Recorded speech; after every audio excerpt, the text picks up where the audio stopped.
Hey, what's up? This is Leah Pritchett. Hey, this is David Barton. This is Chris Holbrook. This is Archie Cohn. And this is Factory Stock Showdown. And I am your host, Joe Castello, with you. The samtech.edu Factory Stock Showdown season is about to begin, and Factory Stock Podcast is where you will hear the inside interviews from the stars like this one. You know, like my mom always told me when I strapped in the car, you know, when you get that starting line, kick their ass, you know, so that's what I intend to do, you know. Chris Holbrook going after it in 2019. Cobra Jet Mustangs, Drag Pack Challengers, Copo Camaros, all battling on the 1320 for manufacturer supremacy. FCA, Ford, and Chevrolet with just one goal. You win on Sunday and you sell cars on Monday.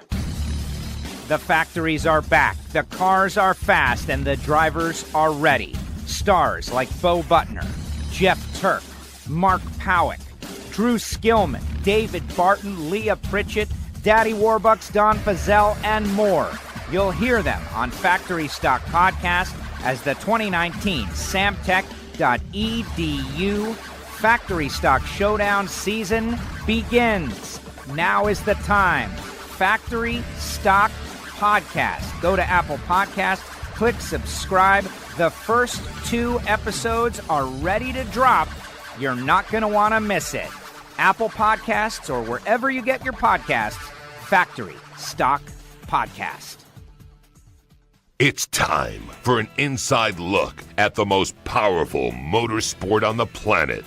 WFO Radio, NHRA Nitro. It's the most exciting sport on earth as far as I'm concerned. Take a walk through the Nitro pits as we go one-on-one with the stars of drag racing. Hi, I'm Courtney Forrest. I'm Tony Schumacher. Hey, you're with Matt Hagan. This is Ron Capps, Matt Hagan's personal friend.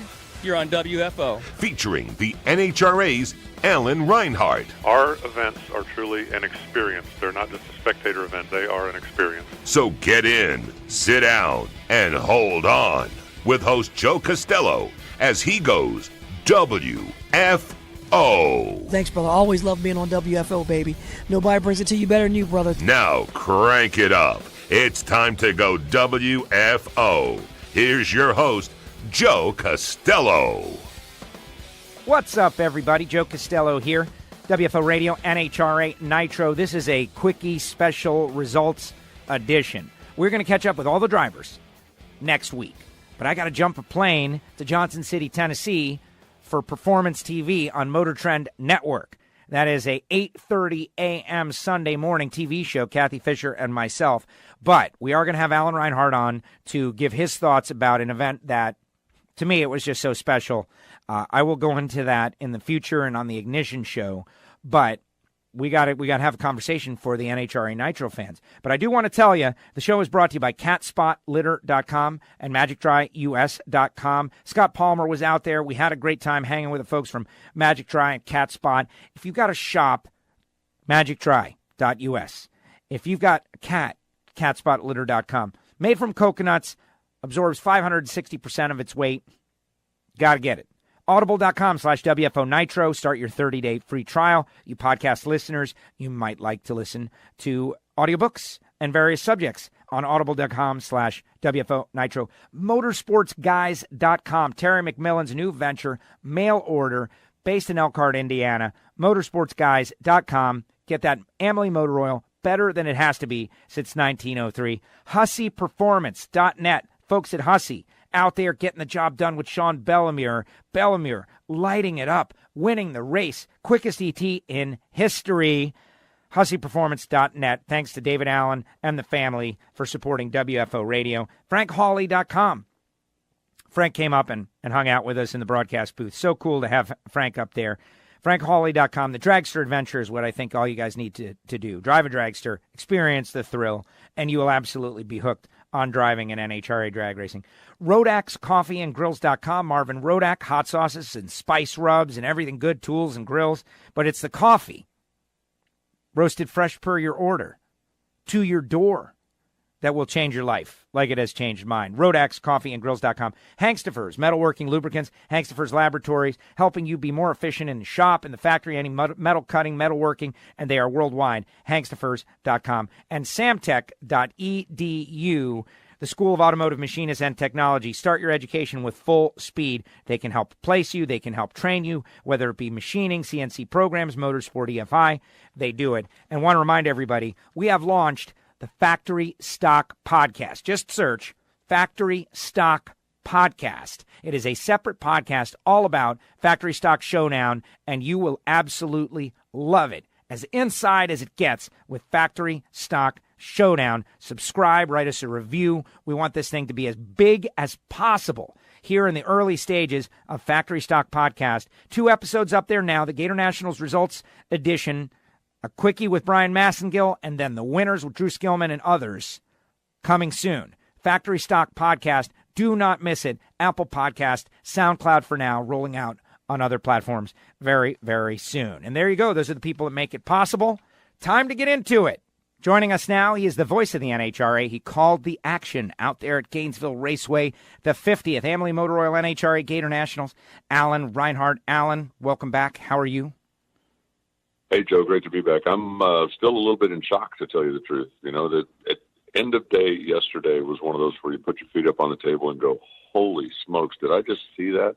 And I know you felt the same way because we chatted a little bit last night, but what a show. Really, what a show. And I want your opinion. And the listeners, they know that this is going to be a summary edition. We're going to go really deep a week from now. Travel schedules getting in the way. And in fact, this is, it's amazing that we're able to even do this. But I kind of want your opinion. Look, you've said it on the microphone. I had my story on NHRA.com. For me, this was going to be a very emotional thing regardless.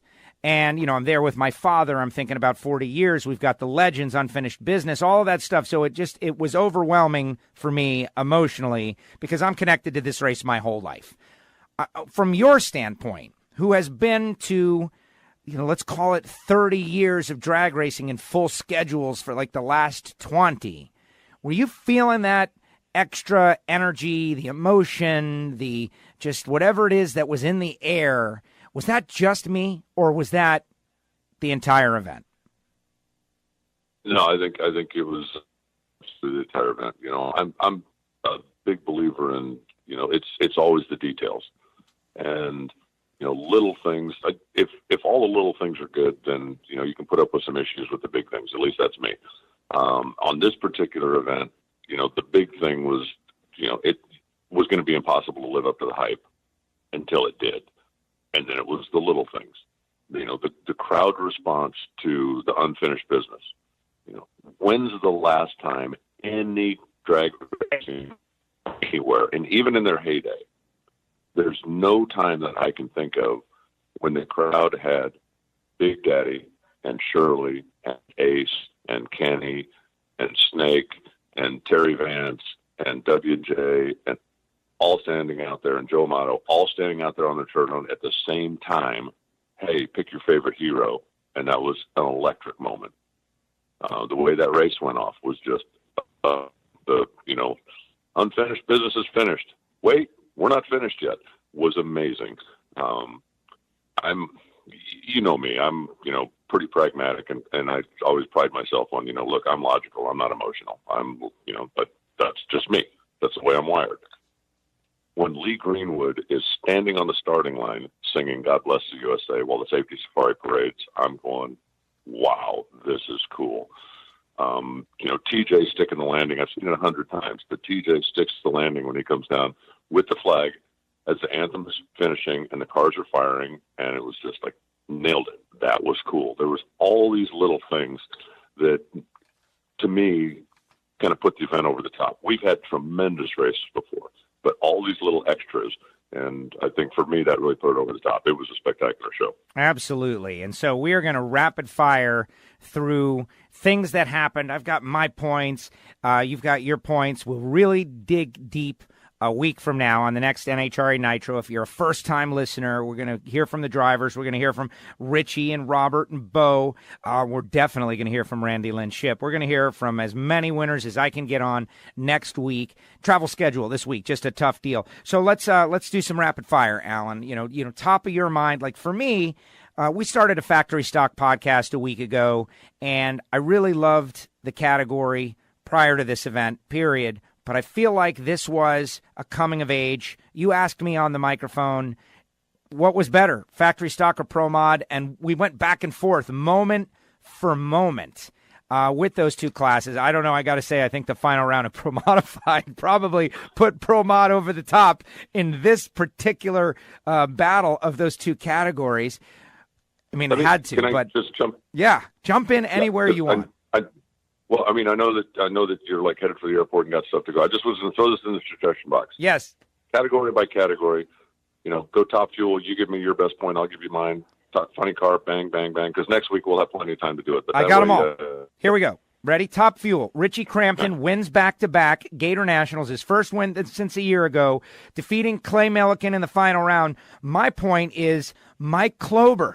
What an emotional response to his first round win, and they're able to keep it together all the way to the final round, outrunning Richie, Clay Millican, that straight line strategy group. They're real now. They're back, and that was a real get-well weekend for them. And, of course, Richie Crampton wins back-to-back. I'll give you that one. One of my big takeaways for the weekend was TJ Zizzo. First time we've seen him all year. He comes down here. He's the number one qualifier at the end of Friday night. Ended up about in the middle of the field on Saturday, went to the semifinals. I thought that was spectacular. And another thing that I didn't find out until after the day was over, Richie Crampton almost didn't race the final. They put the thing back together in the pits, and it wouldn't start, and it wouldn't start, and it wouldn't start. And it finally came down to they told Richie, go get dressed, get in the lounge, get your stuff on, get ready to go. J.R. Todd, get in the car. We've got to figure out how to make this thing start. And Richie actually rode up from the trailer, suited up, strapped in the car because they almost didn't make it, and then ended up winning the race. That's my two top fuels. No, amazing stuff. And Richie did say, real casual after the win is over, right? Yeah, we had a bit of a thrash coming to the final round. Funny car, Robert Hight over Tim Wilkerson. Robert Hight and Jimmy Prock had the Prock Rocket on rails and in many ways dominated the event.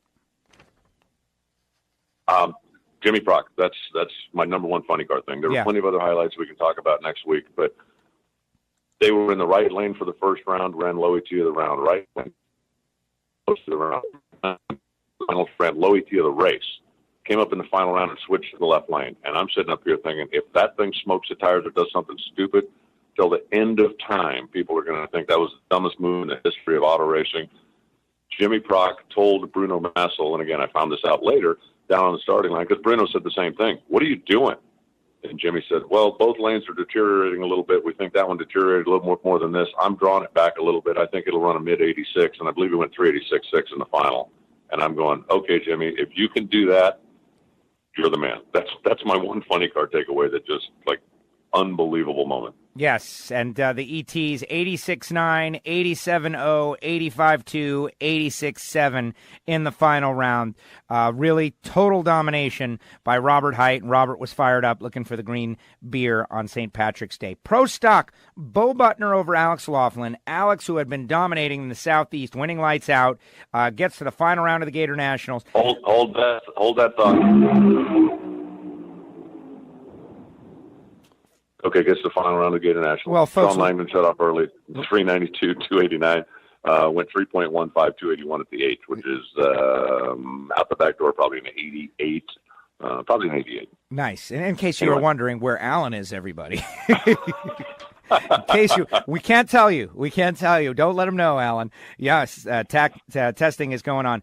But Laughlin has a problem in the final round breaks, and Bo Butner said flat out, he goes, this was a day, and sometimes it happens that way, where the cosmic forces were just on my side. He goes, I didn't feel like I raced very well until the final, where they uncorked a 50 with a 5, and Bo said, he goes, I wanted to prove we could do it, and lay down their best pass in the final round. The Cosmic Forces just took over on this one as Randy Lynn Shipp won Stock Eliminator, and they both get to share the 50th Gatornationals win. That was certainly a special moment. The couple of takeaways from Pro Stock for me: Shane Tucker winning the first round. They're doing their own engine development stuff now, and they starting line as Mike Klober did when they got the first win light down there with Clay's car. A lot of money, a lot of time, a lot of hours, a lot of hard work, and seeing that first win light is pretty special. The other thing is that Roger Brogdon is absolutely positively for real. Second time that he's had the best car, second time that the thing wouldn't sit still on the starting line at some point during Sunday. But that car is going to win races, not race, but races this year. That's my two Pro Stock. Pro Stock motorcycle. Matt Smith had an unbelievable bike, but in the final round, it was a rematch of the final a year ago. Andrew Hines breaks a long streak going back to 2017. He was winless since the Auto Club Finals from 2017. Takes down Eddie, but most importantly to him, is able to improve on a record that was years old, going back to the 4-valve per cylinder days, and others were shooting for the record, and Andrew was able to run the quickest run in history. Matt ran the fastest speed in history, but Pro Stock motorcycle back on track with just epic performances. But Harley-Davidson's in the final, steal the day. Yeah, they definitely ran the table. With Matt Smith having a problem and shutting his motorcycle off, I thought was a big moment. And, as he told you on the starting line, he said, this thing the oil pressure wasn't right. I'm not risking the motor, especially for the first race of the season. So, give up the race to save the horse. I certainly get that. But new national record, number one qualifier, run the table, win the race. Andrew Hines, he needed it. Mentally, he's a guy that's not going to get real down on himself, not going to get down in the dumps, but he really needed that. Bumped into him in the local restaurant last night, and he was beaming. I mean, it was pretty special, and it wasn't that it was given to him or that he tripped or that he stumbled in. He had the dominant bike, and he went out there and rode it like a champion and won. Pro Modified E3 spark plugs. Todd Tutterow, who won that Arabian Championship, just brings that momentum over. Wins on a hole shot in the final round. Stevie Fast goes 564.3, the quickest run we've ever seen. The blower cars are obviously fast. Todd almost breaking down in the winner's circle. I don't need to say anything other than, wow, Pro Mod was insane. Pro Mod for me was two things. One, the qualifying field. When you can run 576 in a Pro Mod and not qualify, that's amazing. That's step number one. And there was a couple of guys that did that. And the second one for me is the semifinals. As epic as the final round was, and that will go down in history, for me it was the semifinals. When Todd Tutterow runs first, wins, and ties the quickest run in the history of the sport. And then Stevie Fast comes up behind him and makes the quickest run in the history of the sport for lane choice. That was, for me, just a goosebump. If you want lane choice, all you have to do is make the quickest run in the history of the sport. And in a matter of about 4 minutes, the quickest run in the history of the sport was made twice. And the second quickest run ever, didn't have lane choice in the final. And that was a goosebump moment for me. Amazing. Lucas Oil Top Alcohol Dragster, a great story. Mike Booker, who's just got an amazing personal story, kind of getting behind the wheel late in life because some things happened early in life, followed a different calling.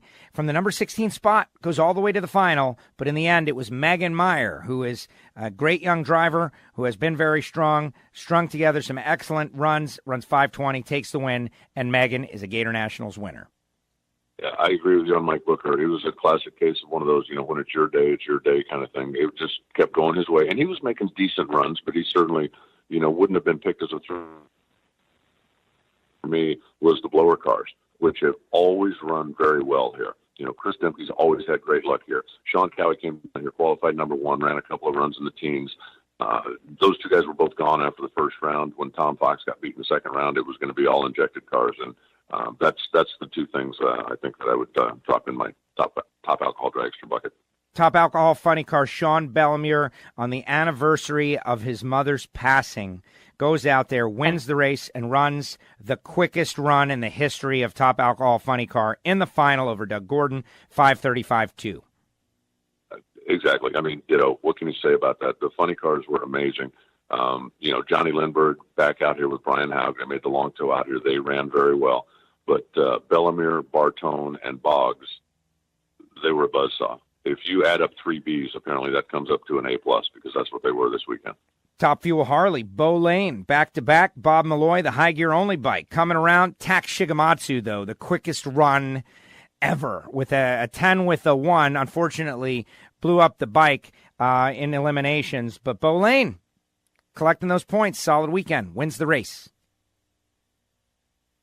Yeah, Tack, I think, would have been my, if I had to pick one, it would have been Tack. If I had to add another one, it would probably be Doug Mansell with that unbelievable speed that he ran. What did he go, 235, I believe, on a regular bike.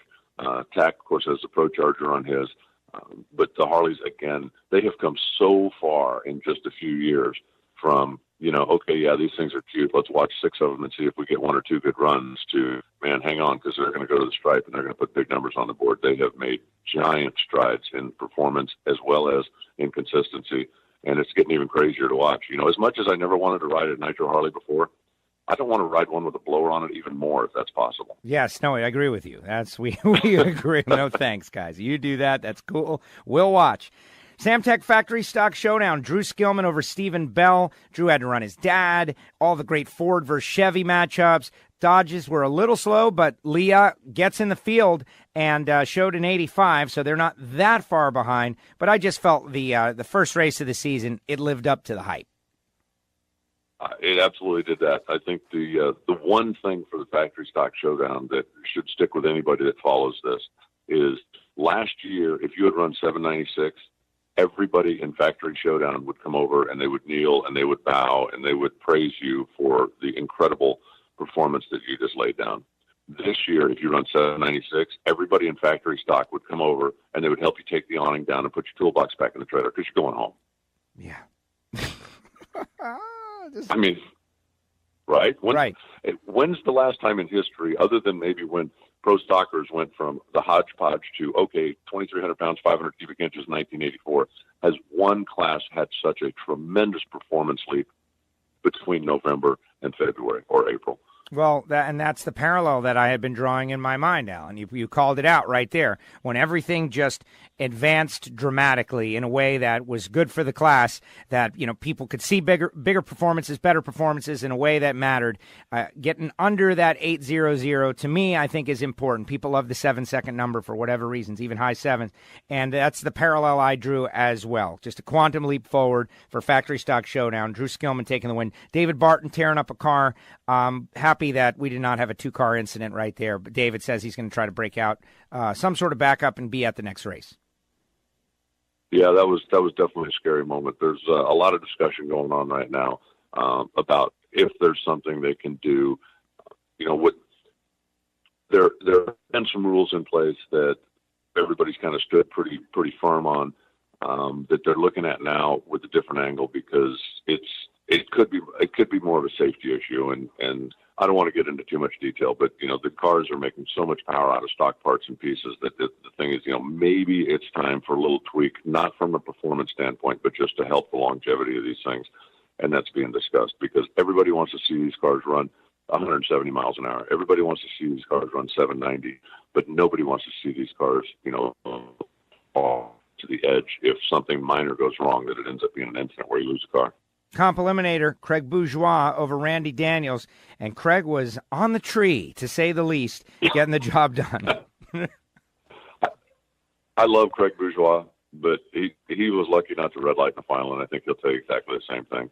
Because the sportsman stuff was run Saturday night with the threat of weather coming in Sunday, there's a lot of the guys that when it gets are just not comfortable. The bulbs look brighter in the dark, and that's just a matter of simple physics.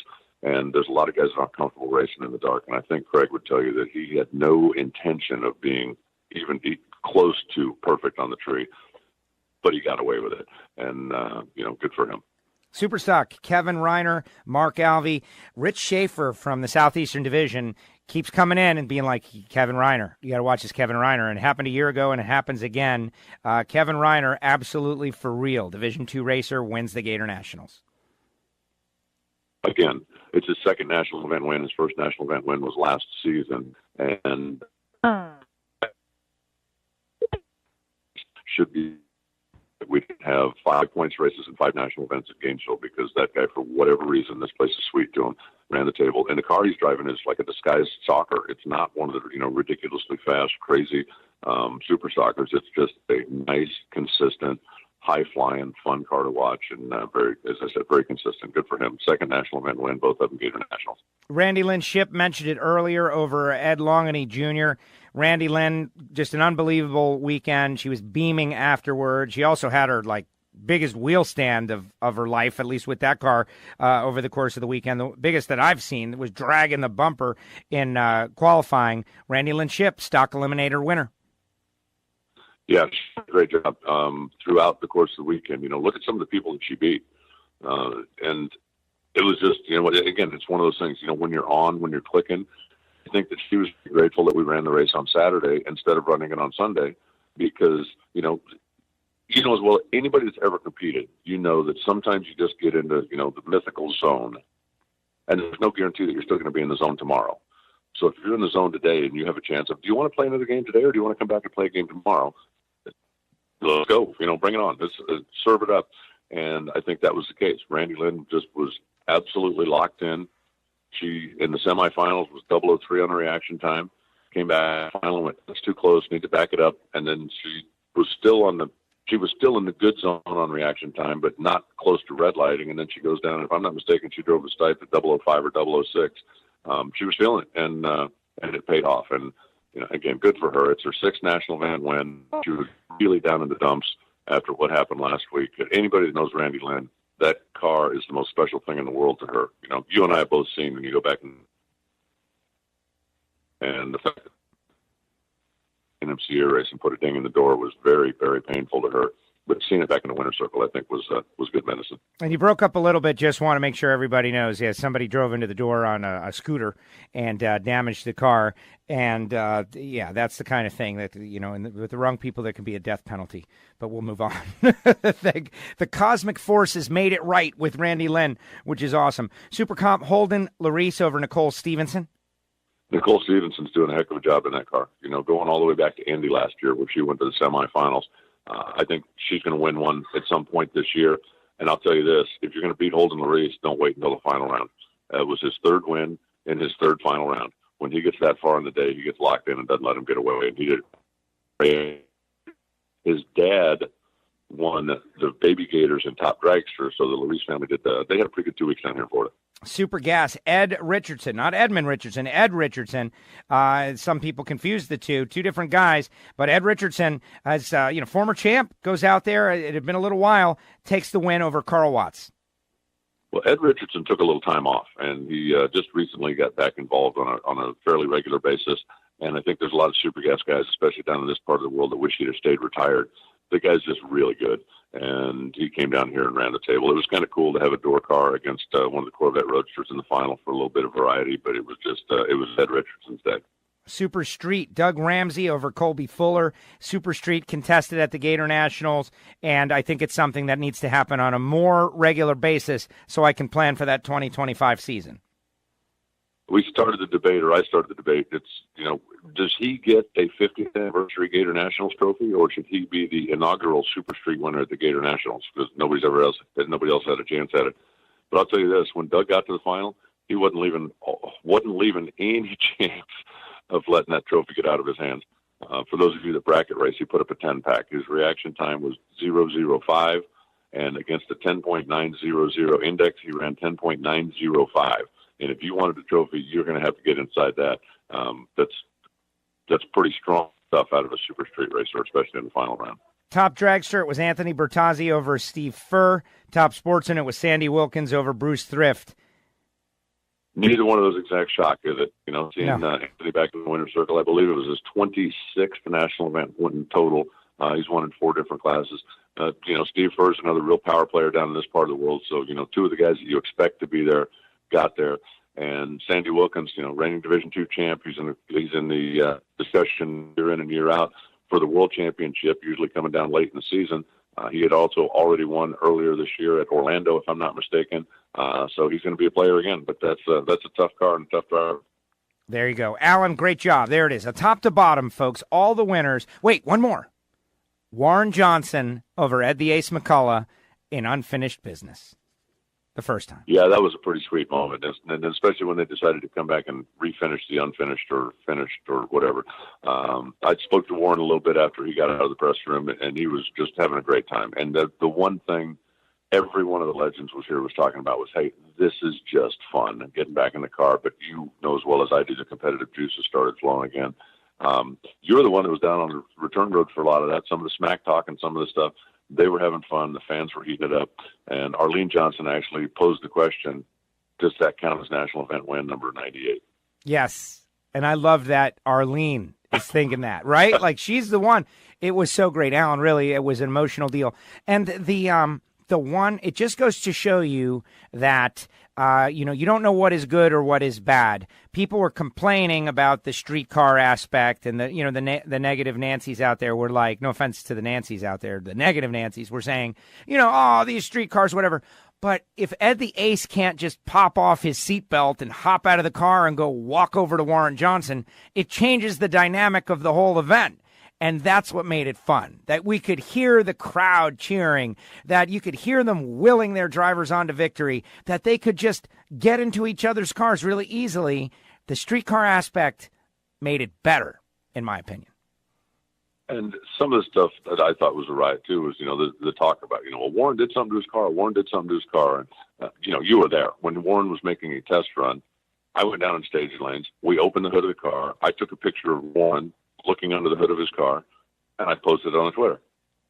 Well, on Saturday afternoon, a guy came into the announce booth, a guy who's, an insider and always has the inside scoop and the information, and he knows all the stories that nobody else is talking about. And he says, hey, I just want to let you know, there are people that have pictures of Warren Johnson with the hood up. He was messing with that car. And I turned around and looked at him. I said, I'm the guy that took the picture. It was a joke. But that was the whole object. Let's start a little conversation. Let's have a little fun with it. And everybody did. It was just a terrific event. And on that note, I have the long-form video of Alan Reinhart and Warren Johnson spending about 20 seconds trying to figure out how to open the hood on the Toyota Camry. So nobody was an expert with these cars. Who's ever opened the hood on a Toyota Camry? I mean, you can drive those things 100,000 miles without ever doing anything other than taking it to the quick stop and have the oil changed. And, I don't open the hood for that either. So, yeah, it took us a second to find it. But the whole thing was just funny. And it's, I heard Warren was under the hood. He was. You want to see the picture? Awesome. And the competitive nature of everybody comes out, though. And that was a big part of the whole unfinished business. Absolutely. Alan, great job as usual. I got to jump a plane. I know you're out there at testing. Thank you so much for doing this quickie recap of the Gatornationals. We'll go a little more in depth in the Mellow Yellow series next week on the show when we have all the winners. The next race is Vegas, which will be great. But thank you for doing this for our WFO radio podcast listeners. So you did an awesome job this weekend. It was kind of cool watching you be a part of the 40th, and I know there were some pretty special moments you were right in the middle of. The Gerald Wynn track walk among them. So travel safe, do what you need to do. We'll speak in more detail next week. Great job. Awesome. All right, sir. Okay. Just for what it's worth, there was a couple of times on my end where you just went blank for 2 seconds, and then you came back, and it was never anything that I lost a thought or anything, but I just want to make sure that didn't show up on the recording that way. Well, not on my side, but we did have a couple of cell phone issues, but nothing that I deemed so bad that I had to stop you. Like that one thing I mentioned, but we're just going to let it fly. All right. Awesome. All right, Alan. I will talk to you next week. Take care. Enjoy your time in Daytona. Thanks, man. Bye. Thanks, Alan. There he goes, the voice of the NHRA, Alan Reinhart. Yes, everyone, here's the deal.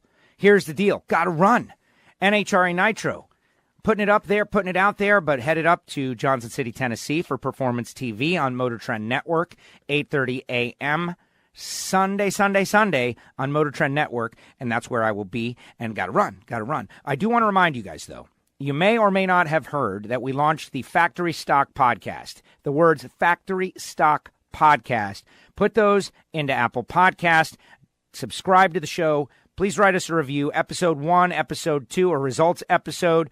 Results episodes are coming, but what we really want to do is blow this thing up because the category is so spectacular. Factory Stock Podcast. Subscribe. It's a WFO creation brought to you by samtech.edu, and we're going to do pre and post every race. You're really going to go behind the scenes with all of that. Next week, we're going to have the winners of as many categories as we can get. So it is going to be a whole lot of fun. Thank you to all the WFO radio listeners out there at the Gatornationals who said something positive. I was flying around, didn't have a lot of time, period. But to hear someone just shout out WFO as I went by, that made all the difference in the world. And if I didn't get a chance to speak or spend a little time with you, my apologies. It was just, it was such an amazing event. And I'm still just decompressing as we speak, as we put it all together. I do want to thank our sponsors once again. This is kind of a different show, but the folks at samtech.edu, the School of Automotive Machinists and Technology, telling all the young people out there over the course of the weekend, you can have a career in this stuff. You need to start off the right way, though, and Samtech is the right way. Hangstifer's metalworking lubricants. So cool seeing the Hangstifer decals on so many cars out there, and the fact that they can help you build your efficiency in the machine shop or factory, wherever you need cutting oils, cooling oils, Hangstifers.com. Rodax, coffeeandgrills.com. Marvin Rodak, hot sauces and spice rubs. But gourmet coffee roasted fresh per your order to your door. Just spectacular. Call Marvin. Get on there. Rodax, coffeeandgrills.com. Frank Hawley came up, shared the microphone. John Waldy and myself spoke with Frank. They've got the Dragster Adventure licensing courses. You can learn how to drive an alcohol funny car. You can learn how to drive a bracket car. You can bring your own car. But for you guys, the WFO listeners, the Dragster Adventure, man, do it at some point this year. Go to frankhawley.com. HusseyPerformance.net. David Allen and the guys. The new look Sean Bellemere car is spectacular. The new performance of the Sean Bellemere car is unnatural and unreal. Breaking the record of 536.1 into the 535s, winning the race.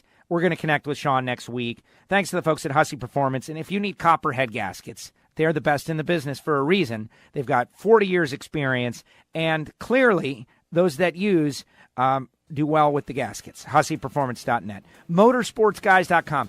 You can get Amalie motor oil there. You can get your filter there. You can get parts and pieces there. You can get K&N air filters there. Terry McMillan's new venture. And Terry, I would have liked to have seen him go further into eliminations. However, still a great event for Terry at his sponsors race. The folks at Amalie, just we got closer with those people. We got to know them. We got to know Danny. Got to know so many people. And just a great thing. If you're going to do an oil change, you're going to use Amalie. Go to motorsportsguys.com. Bookmark that website, and next time you need something, check them out. Catspotlitter.com, magicdry.us. Scott Palmer did a Facebook Live with us. It's on NHRA's Facebook page. And Palmer, driver introductions on our Friday Night Nitro deal. He was just so cool, so awesome. Magicdry.us, the official organic absorbent of NHRA. Catspot Litter, if you've got a cat, Catspot. If you've got a shop, a factory, an oil well, go to magicdry.us. They can help you out. And audible.com/WFO Nitro to start your 30-day free trial for all you people who love to listen out there. Start your 30-day free trial, audible.com/WFO Nitro. All right, everybody, that's going to do it. I'm Joe Castello. We'll see you next week for the real edition of NHRA Nitro Gatornationals results. This is just a teaser because I got to go. I got to catch a plane, baby. Got to go. Factory Stock Podcast. Subscribe. Search it right now. Do it. Factory Stock Podcast. There you go. All right, everybody. Thanks to Alan Reinhart. We'll see you next time. WFO! The views and opinions of the hosts, guests, or callers do not necessarily reflect that of the station ownership, advertisers, or agencies. I love WFO Radio.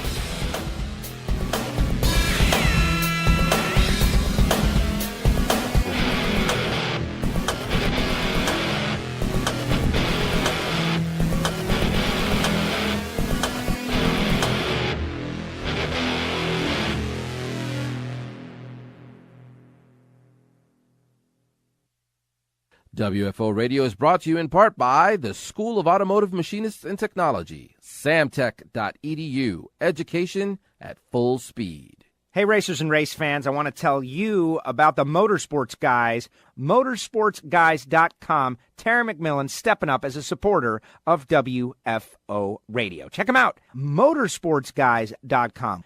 Hey, this is Scott Palmer, driver of the NHRA Cat Spot Litter Top Fuel Dragster. Do you have a cat? Go to catspotlitter.com, order it today. All natural product, made out of coconuts, 100% biodegradable. All you NHRA cat owners, support our team. Go to catspotlitter.com. Hussey Performance Copperhead Gaskets. You got to call David directly, 724-318-8292. Hussey Performance Copperhead Gaskets for you engine builders out there. These guys are supporting WFO. Check them out. It is husseyperformance.net. WFO Radio is brought to you in part by Frank Hawley's Drag Racing School, the Dragster Adventure at frankhawley.com. Hankstafers Metalworking Lubricants. You got to go to the website and check them out. And so go to hankstafers.com to find out more information. Hankstafers Metalworking Lubricants, trying to make you a little more efficient in the shop. WFO Radio is brought to you in part by RodaxCoffeeandGrills.com. Gourmet coffee, hot sauce, spice rub, everything good. Rodax. Hey, what's up, WFO Universe? It's Kathy Fisher. Join me along with Joe Castello every Sunday morning on Motor Trend for Performance TV. That's 8:30 a.m. Eastern. We'll see you then. Subscribe to WFO Radio on iTunes. Never miss a show. And don't forget to write a review. WFO.